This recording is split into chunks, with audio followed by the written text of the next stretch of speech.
Joining us this morning at the Providence Swedish Performance Center and Clubhouse, we have our Chief Business Officer, Mendoza-Exstrom here, General Manager Lesle Gallimore, and Head Coach Coach Harvey sitting in the middle, who just was announced recently on Tuesday that she signed an extension keeping her in Seattle through 2028. Super excited to have them all here and get started. If you have a question, Alex has the mic. He'll pass it around. Just throw your hand up and we'll make sure you can get your questions in. And yeah, we'll get started. So looks like we'll start up here in the front with Bella. Alex will bring you the mic. Well, you could have just gone in front of you. Alex, we'll start here with Bella. There you go. I want to start with you, Maya, just because of the announcement of the games in Spokane. We've talked about it a bit. I know there was a press release, but could you just sort of help explain why Spokane was sort of the best option, and if season ticket holders will be getting reimbursed for what is now 20% of home games that are no longer included in their package? I knew this was going to be the first question, so thanks. Yeah, I mean, look, we knew this was going to be the most complicated schedule in the history of the NWSL, right? And not only in terms of growing, adding 4 games and fixtures. There was a lot of work done at the league level with sporting to accommodate the number of FIFA windows to make sure players were getting the right load. And so you add that plus 7 markets participating in the World Cup, Gillette, Empower, and Seattle actually being, sort of implicated differently as well. And we knew pretty early on that with the transition to grass at Lumen Field that needed to happen prior to the hold window for World Cup, we were going to be impacted. There was just no way around it. So we worked alongside the league and Lumen early in the process to sort of identify how truncated and small that impact could be. And then in parallel, we're trying to find an alternate venue. Our friends in Boston are using an alternate venue. Our friends in New York are using an alternate venue. Denver's playing in 3 different venues.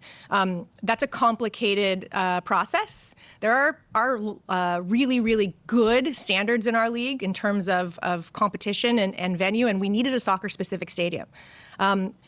Spokane was really the only soccer-specific stadium that met all those needs. It was built to purpose. It was built to host First Division women's football. We have a really, really good partnership with the leadership at the Velocity and the Zephyr and with Mayor Brown in Spokane. And so as we were going through this process, Spokane became the very clear and easiest and obvious venue for us for all of those reasons. I think the challenge in the moment is we know we're not going to make season ticket members happy. There are a lot of really great loyal fans like yourself that live on this side of the state, and recognizing that travel across the state for those matches is probably not ideal. So every season ticket member got a communication yesterday from our team. Over the next couple weeks, we're going to lay out a bunch of options for our season ticket members, right? And so there's a couple I wish I could talk about today that are really exciting, but if you have concerns, the message to our season ticket members, reach out, have a conversation with our representatives, and over the next sort of 9, 10, 11 days, a lot more is going to become clear on what the options are for season ticket members, because we recognize that those 3 matches were displaced. And we'll take care of you, because that's what we do. Just have you been in contact with any season ticket reps, and what have they been hearing from season ticket members? I think disappointment, right? I mean, I think, the not being able to know before the schedule launched in terms of what that impact, maybe intellectually understanding there was going to be an impact, but when you see it in real life, it's 3 matches, and it is a big chunk of the season. And it is, the part we didn't have control over, right, which was another layer of the algorithm with the league, was who our opponents were going to be. And so I think that's added, as the schedules come out today, some more disappointment. And we expected it. And I think I understand that. I mean, my own kids are like, wait, what? I don't get to see, wait, what? So I understand that. I think, again, we want to do right by all of our season ticket holders. We're going to have a number of those options available over the next few weeks. And again, I think some of them are going to be really well received. But at the end of the day, we want you to feel like you're a member of this club and you get the opportunity to see our team play. If you want to travel across the state, please come join us. I actually think, growing up here, I've gotten a lot of text messages from folks in the eastern side of the state, and I hated going across the mountains to play against teams from Spokane and Tri-Cities and Wenatchee and Moses Lake, and those are the families that are really excited. So the other side of this coin is an opportunity to broaden our tent, invite more new fans to the Reign family, and hopefully they come across the mountains once or twice a year in the future and come see us play at Lumen. Thanks. Laura, congratulations on finalizing the contract. But before I ask a question about that, I kind of want to stick with the stadium and moving. What is your opinion on that, and what kind of feedback, if any, are you getting from the team? Like, when did the team know? And Yeah, I think, like Maya said, we've been working through this at a really high level, working with the league on different ways that this might impact us. And honestly, when we got probably the news maybe 10 days ago of how it was going to impact us, honestly, I took a sigh of relief. I was like, this feels like the most painless it could have possibly been. Mainly because I think we thought for a long time on Sporting that we might not be able to play even more at Lumen in Seattle early than we actually are. So I think that, yeah, my honest reaction was a big sigh of relief of, did we want it to impact us zero? Of course, but that was unrealistic to think that way, especially when you put all the nuances of what has to happen for the World Cup to be executed the way everybody wants it to be. So honestly, the fact that it takes us out of the city for, I think, 10, 11 days, and we're not going to be there the whole time. We're going to be able to come back to Seattle. Just from a player perspective, being able to sleep in their own beds and stuff like that, they're big things to pro athletes. This is probably the most painless I think it could have been for us. So that's my honest reaction. And I think that's been the reaction of the players too, because, you know, they're not silly. They knew that.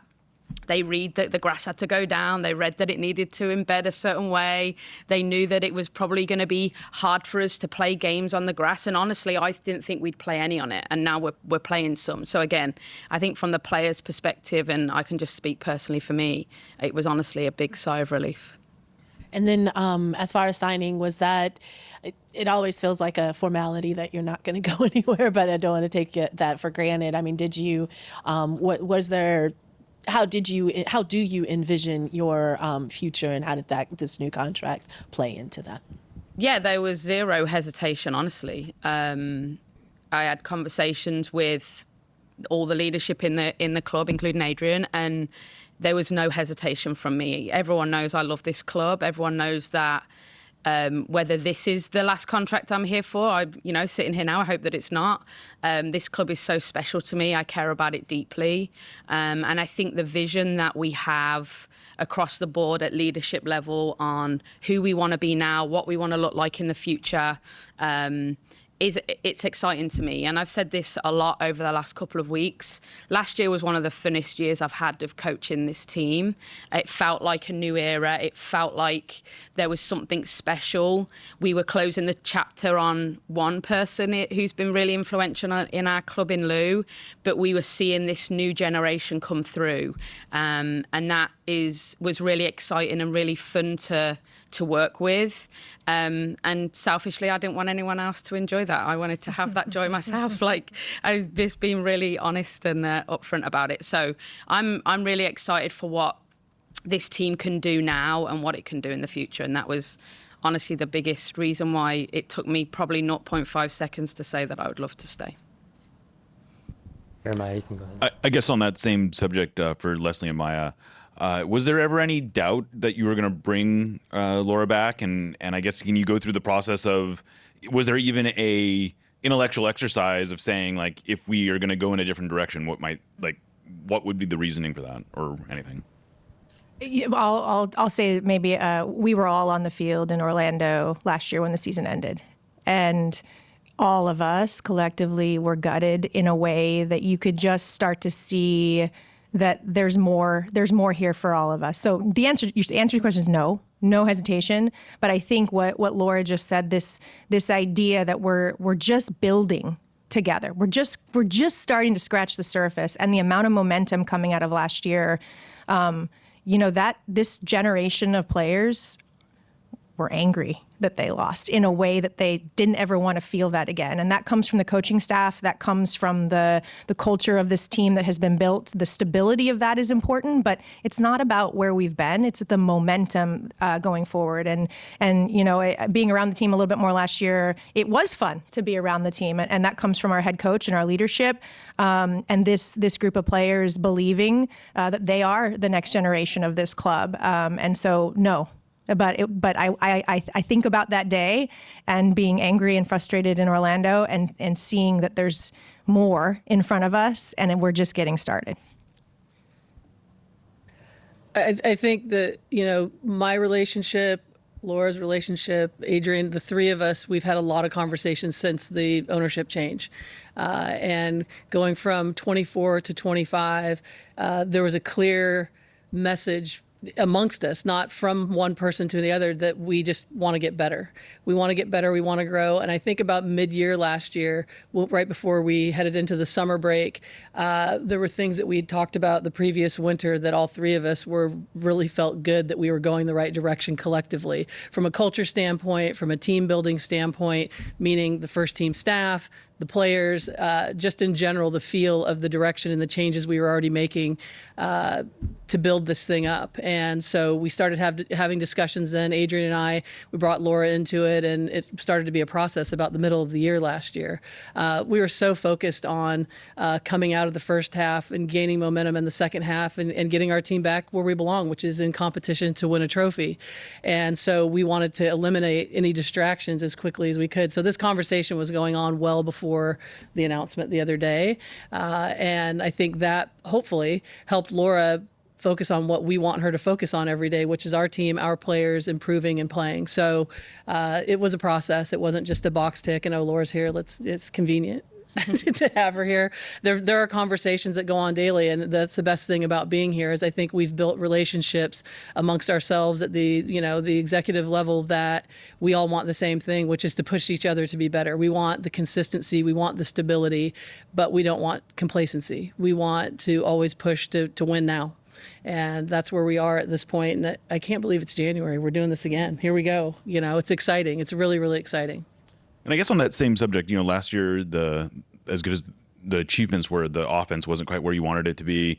I guess do you feel like it went wrong last year, and what are you hoping to do this offseason to address those relative shortcomings? Yeah, I'll speak quickly, and then Laura can chime in. I don't know that went wrong is the term I would use. I think we're building, and as a group that hadn't had a ton of experience together, it was trying to figure out which pieces went where and giving them that experience. And now they have the experience. So from a player standpoint, there's not a talent question in our minds. They've gained experience. Now, how does that experience get parlayed into being better on both sides of the ball? And, I will say that Laura and I have had conversations pushing her staff always to improve and look at where we can be better and what parts of the game need to improve, and certainly how we go from the middle to the front and how we create and score more goals, because people want to see goals. We're always going to be a team that trying to beat us is going to be really, really difficult, but how we get on the front foot and try to win is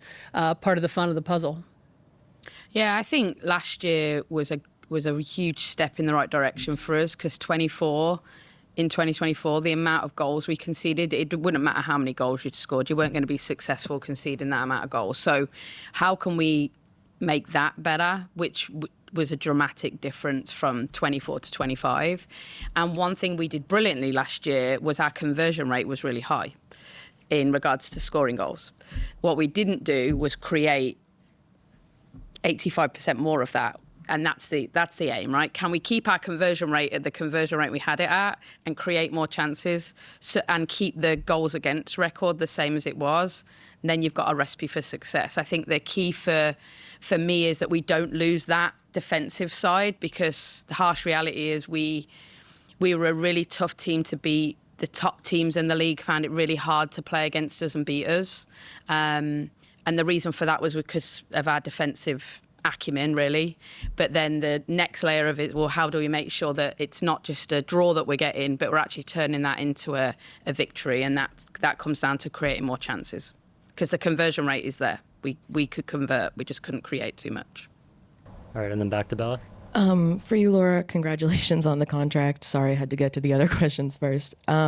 Just in a league that has historically seen so much turnover, not just at individual clubs, but at a league level, what do you feel like has allowed you to become so deeply synonymous with one club, even with a few-year break in there, or even want to stay through what has been plenty of turmoil over the years? Yeah, I mean, I've said this ever since I walked through the door in 2013. This club's special. This city's special. It just has something that when you get in the door, you don't want to leave it. And I felt that when I left the first time, there was loads of reasons why that happened. But probably I woke up for 3 years regretting that decision. So when I was offered the opportunity to come back, again, it took me 0.5 seconds to make a decision that was right. And often people say, don't go back, but it's, there was no doubt in my mind. And I walked back through the door in August of 21 and it was still the same place. And everything had changed. Like the ownership had changed, all the people had changed. There was only 3 players that were the same, but the essence of who the club is and what it represents was still there. And to me, that's what makes it special. Is there is always turnover. There's always new faces. There's always new things happening. But the essence of what the Reign is in its culture and what it has been from its infancy still exists. And I think that's what keeps bringing us all back, because it's a special place to be.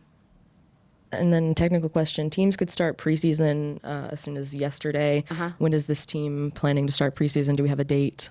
Yeah, some players are already in doing some stuff. Officially, they start on Tuesday, and we're on the field officially on Thursday. And then question for Leslie, just you talked a little bit about off-season. Just are there any sort of additional roster moves in the works? And do you plan to take advantage of the new high-impact player rule? Have you already, or are you holding off at all because of the Players Association dissent to that particular rule? Yeah, there will be some more roster news coming. This has been I wouldn't say, it's been fun. It's been a fun winter because I wasn't replacing 12 players. So it was exciting from that standpoint. And now we can be a little bit more fine tuning on what our needs are and where we're looking to add. We'll always prepare for every scenario. So we'll prepare for the hip rule and we'll prepare for not having the hip rule. Like we're going to prepare for both, not in this window, but for future windows. And that's been sort of the beauty of being in this moment in time in the club, is that we are now able to look past our nose and look further down the line, what we can do in the summer and what we'll do with the contracts we do have, who we look to re-sign. We can actually do real work in the club, and it's a real project now, which is fun for Laura and I to do together. So there'll be some changes, but we'll prepare for both sides. We will be looking, we are looking at what the HIP rule provides and how we can utilize that to our benefit. And we'll also be thinking about how to maximize our cap for what we have currently on our team and how we look to go forward with it. Jada, go ahead. Excuse me, Laura, I wanted to ask, kind of like go all the way back to when you started coaching. I believe it was Emma Hayes that was kind of saying that she didn't believe that it could be an actual career for herself. Did you have those kinds of thoughts back at age 22, I guess? Oh, yeah. And then kind of talk a little bit about that, please. And then I wanted to know if you'll give any contract details and like maybe where, because I also believe that you talked about when you first signed here that it wasn't for much money, but I'm imagining that this contract is for a little bit more. I don't know if you can talk. Yeah, I mean, I'll go back all the way. I've told this story a lot. Like in England, you tend to carve out what your career pathway is going to be around 14, 15, because we graduate high school at 16. So you're sort of going into your further education pathway around that age. And that was, I'm not going to age myself, that was a long time ago. And my dad is famous for this now, of saying he was a PE teacher. He'd always been a PE teacher in high school, and he'd always done coaching as like a part-time gig at really high-level stuff, but he'd never taken the jump into the professional game full-time.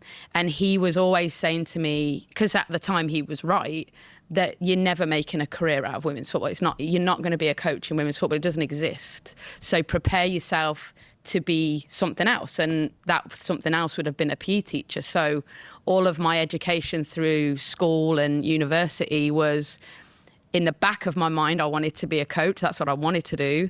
But if it didn't happen, I could fall back on it and become a PE teacher like my dad. And he quotes still to this day, I was speaking to him driving in this morning, "Good job you didn't listen to me," is always his quote, which, life lesson to all children, don't listen to your parents. Joke, absolute, complete joke, please do. So yeah, that was reality in the 90s, like that there wasn't full-time job offers in England for female coaches. I was very lucky that at 18, when I was at university, someone asked me if I wanted to do some on-the-side coaching outside of my college commitments. That turned into a full-time job when I left university. And then my career just went from there. And I say this all the time, I've been so fortunate that people saw something in me that I didn't see in myself, from that early age of 21, where I got given jobs at the time that some people created jobs for me. Some people created new roles for me. They put me in jobs that had traditionally been male. And that led me to getting the head coach at Birmingham City and then becoming the head coach at Arsenal, and then the rest is history. And look, around the contract, I'm not going to go into loads of detail. I'll just say that I think the thing that has evolved in the women's game is stability, right? And one of my friends actually quoted it when my contract got announced I'm quite famous for saying, I risked coming out here for a chocolate. I was like, risk it for a chocolate biscuit. Why not? Let's do it. And at the time, financially, it was probably crazy. The league, no one knew what this league was going to be, but it was the best decision I've ever made. And I think along the way, the women's games exploded, resources around it exploded, and I'm just grateful that I can be part of it. And let's see, Brian with the Sounders has, been here a long time. Actually, since he's been part of the organization, I guess, since you've been born. So, but for yourself, Wow. like what? I hope you hear that, Brian. Facts are facts. But for Leslie, though, you talk about the competitiveness. The organization has, outside of like a couple of years, been very successful. But what do you want to continue to see to have Laura as part of the coaching? I just want to see. I mean, we want to see continued evolution and continued competitiveness, but we want to win. We want to win. I mean, it's professional sports, and this club has 3 shields but no trophy. And I know that our players want to win right now. They don't want to hear how building future, like every competitive professional athlete wants to win on the day. And so that's going to be our mantra internally. That's all we're ever going to talk about is winning the day and winning now. And we're capable of that. We're talented enough to do it. You've seen this league from top to bottom. There's never a big separation of points. And every weekend is, now we have 3 Wednesday games, so every week is chaos. I'm personally, for someone who's now lived here half my life and is considered a Seattleite, I'm thrilled that we're going to Spokane and being on the other side of the state. I've recruited this state for 26 years, and this state, and it's no better time. One, we're hosting the World Cup, which is so cool. And hopefully we'll be hosting another one in 2031. And to be able to branch out and show, maybe Seattle has a little more love for us when we go somewhere else and they love us a lot. They'll be like, oh, hey, that's our team, type of thing. But this state is a soccer state. And I think there's no better time in history for us to unify as a state. There's going to be fan fests everywhere. Our team's going to be going to the East Side for 3 games. I think it's a really cool opportunity. So we talk about, how special this place is, and we want to show everyone that. And there's no better way to do it than to win. Seattle loves a winner. Every city that has a pro sports team, they want you to win.